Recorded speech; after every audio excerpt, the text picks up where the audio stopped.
Tú estuviste trabajando en el IFE mucho tiempo. Sí, estuvimos trabajando 21 años en el Instituto Federal Electoral. Bueno, un tiempo Ahora, no, más de Instituto lo que llevo Nacional vivido. Electoral. Sí, fue bastante tiempo. ¿Por qué te Eh, quedaste tanto tiempo ahí? ¿Por qué 21 años? bueno, principalmente había mencionado que había dos instituciones que quiero mucho. Una es la UNAM y la otra es el Instituto Federal, ahora ya Instituto Nacional Tienes Electoral. que, porque si no, pues Sí. yo te reclamaría que por qué estuviste ahí 21 años. Básicamente salí de la carrera en el 95, en el mismo 95 entré al Instituto Federal Electoral. Empecé trabajando con algunas cuestiones con ProC, que era un lenguaje precompilador de C, por así decirlo, donde de cierta forma mezcla C o lenguaje C con sentencia de Oracle embebidas. Entonces, Básicamente sé, pero con base de datos sí, C de Oracle. de Oracle. O sea, con SQL, con sentencia de SQL de Oracle. Y con algunas herramientas de Oracle empezamos también a trabajar con... De aquel tiempo, o sea, ya existían algunas herramientas. Oracle ya era un líder, ya era una potencia en base de datos. Sigue siéndola. Con SQL Forms, SQL Report. Básicamente fueron las herramientas que utilizamos en aquel entonces. Ya trabajamos con los equipos RISC, los IBM RISC, bueno, eran equipos que trabajaban con un sistema operativo AIX, es un sistema operativo Unix. Ajá. De Sí, aquel. padre, mira, este podcast no lo ven personas que... O sea, lo ven personas que probablemente no tienen ni idea de lo que estás hablando. Ah, ok. Entonces... Bueno, entonces, Entonces, si puedes utilizar un poquito menos de tecnicismos. bueno, eran equipos bueno, con un sistema operativo actual, pues puedo decir porque básicamente eran un sistema operativo que al día de hoy se tiene, que es Unix. Trabajé también con los sistemas de alto, bueno, de volumen de alta impresión, o sea, lo que fueron los equipos Xerox, los Antes... 4090, que eran impresoras donde se imprimía la lista nominal. Ah, ok. Antes se imprimía. ¿Ahorita se sigue imprimiendo? Sí, sí, imprimiendo. Inclusive igual con impresora Xerox, pero con podemos decir, con una tecnología más reciente. Cuando yo me salí eran las impresoras 06135. Oye, tengo una duda. ¿Esto que estás contando no es confidencial? No, no, no, ¿No? O no, sea, no. es público. No estoy mencionando, digo, son equipos que se tienen. Existe esa información en la biblioteca del instituto, o existía, no sé ahora cómo se esté manejando.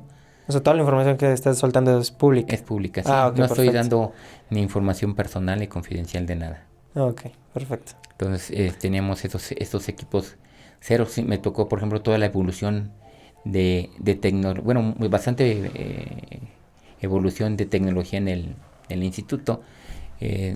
Yo estuve trabajando en el Registro Federal de Electores, donde básicamente somos los responsables de la credencialización, de la conformación del padrón electoral, de la generación de las listas nominales. Todo lo que tiene que ver ahora sí que con la conformación del padrón electoral y las listas nominales. En ese entonces, pues, me tocó desde la evolución de la credencialización. Pues anteriormente nosotros teníamos, por ejemplo, una credencial con tecnología Polaroid, que era una tecnología básicamente de un formato de una fotografía que se pegaba a la credencial. La credencial de cierta forma se pegaba y te generaba una credencial como que recortada con los datos que se imprimían previamente en tu credencial. Posteriormente, pues esa tecnología fue evolucionando, pasó lo que era el modelo tecnológico de operación, y toda la información ya viaja de forma digital. Todo es digital, como todo. Pero existió algo importante, por ejemplo, en todo esto.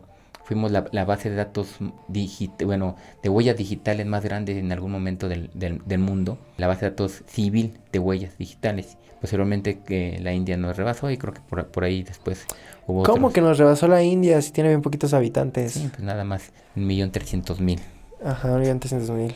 Entonces, El primero es China con 1.400.000, después India con 1.300.000 y ya después Estados Unidos con 300.000. sí.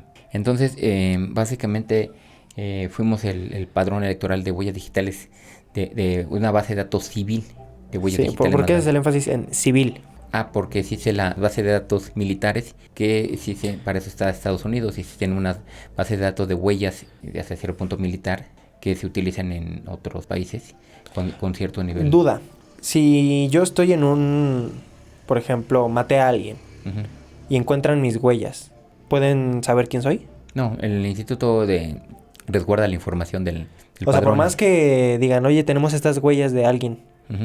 Este Tendría instituto, que- dime quién es, de quién son estas huellas. se han dado convenios de apoyo y colaboración con registros civiles y con el Poder Judicial. En este caso, estás hablando del Poder Judicial, donde bajo estricta solicitud de juez se puede llevar a cabo esa entrega de información, pero no existe como en Estados Unidos, que una vez que la información se pase entre instituciones, el instituto resguarda la información de todos los datos que tiene y no pueden ser proporcionados a nadie. ¿Por qué? Porque fue parte de lo... El padrón electoral fue conformado solamente con un solo sentido. Toda la parte electoral, o sea, con fines electorales. Y el padrón electoral solamente... Entonces, con ¿no existe fines- otra institución que tenga las huellas de las personas? Posiblemente RENA pues estaba considerando armar su padrón y tiene el padrón nacional, por así decirlo, por eso el registro, existe RENA por Registro Nacional de Población, pero todavía está muy complicado que cuente con toda la información que tiene el instituto. Sí, claro, porque ¿quién va en su sano juicio a darle sus huellas digitales? Sí, además Porque, o sea, yo no he ido ahí a dejar mis huellas, ni tengo pensado ir. Pero yo sí quería tener mi INE para poder salir de fiesta, para Ujú. poder ir a los antros y a esos lugares. Sí, O sea, ¿qué digo, beneficios me da el dejar mis huellas allá? Pues nada. ¿Qué Digo- beneficios me da tener mi INE? Pues muchos. Entonces, por eso la diferencia de tener tantas huellas, ¿no? ese es un detalle que tiene la credencial de elector, que de cierta forma marca la etapa para tener tu mayoría de edad. Si tú cuentas de cierta forma con tu credencial para votar, es un elemento para decir que eres una persona mayor de edad. Y si eres una persona mayor de edad, ya cuentas con ciertos elementos, como mencionas, de derechos para poder participar en algunas cosas como asistir a un bar o asistir a otros lugares o eventos donde es necesario contar con la mayoría de edad. ¿Y cómo se guardan las huellas digitales? O sea, por ejemplo, ¿cómo le hace mi teléfono para saber que mi huella es mi huella? Bueno, en el caso del instituto no sé si todavía se lo haga, hay algo que se llama WSQ, que de cierta forma guarda lo que le llaman minucias. Esas minucias de las huellas son las que de cierta forma son los elementos de la huella que se tienen para determinar, vamos a pensar que Como si fuera un patrón de separación entre cada deformación formas. de la huella, ¿no? Ajá, y forma de la huella. Esa de cierta forma genera un archivo binario, por así decirlo. ¿Y cómo se guardan? Bueno, sí se puede decir. ¿Cómo se guardan? O sea, no se guardan en texto plano. O sea, No, se a ver. cifran? ¿Cómo se...? Bueno, en aquella época se guardaban los datos la información se guardan en base de datos, en una base de datos. Ajá. ¿Pero así a secas, a palo, así? Oracle, igual era una base de datos Oracle. No, pero, o sea, si yo entro, Ujú, por ejemplo, Facebook, la información de correo y contraseña de Facebook, ujú, a partir del 2019 para antes, se guardaba tal cual a pelo, o sea, en un texto plano. ujú, O sea, la consulta era muy rápida y todo, era muy rápido. ujú.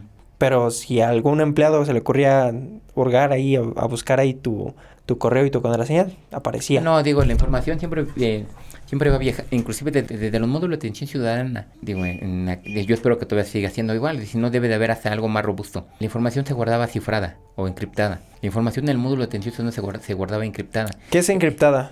Quiere decir que no se guarda, como tú dices, plana, o no se guarda así como está, Ajá. sino que pasa por un esquema en donde se encapsula o se cambia toda la información con el fin de que no sea tan Sí, por fácil ejemplo, si mi obtenerla. contraseña es 123, Ya no lo vas a encontrar como 1, 2, 3, va a ser otro tipo de ¿pero información. qué? ¿Como si con una tabla hash o con qué?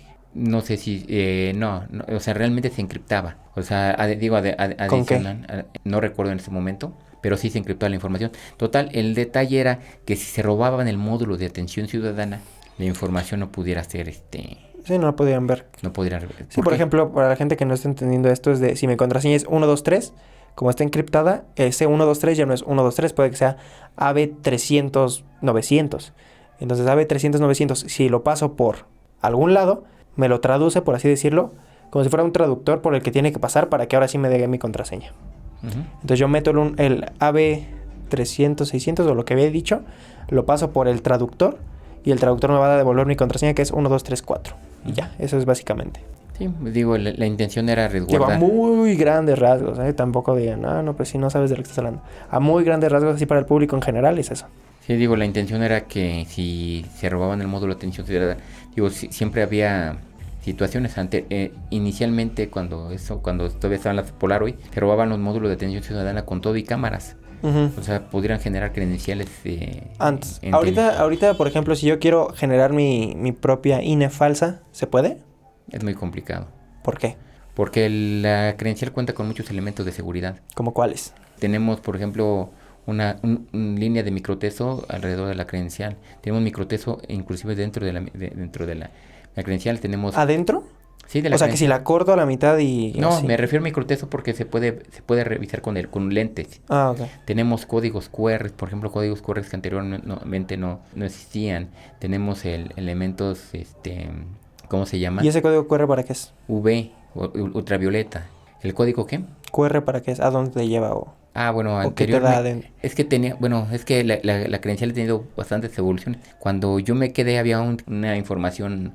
un PDF 417 que era un código bidimensional, que no era QR, sino era un código que se veía así como que código de barras, pero en los dos sentidos, hacia un lado y hacia el otro lado. Entonces ese PDF al interior se guardaba información como de la misma minucia. Ok.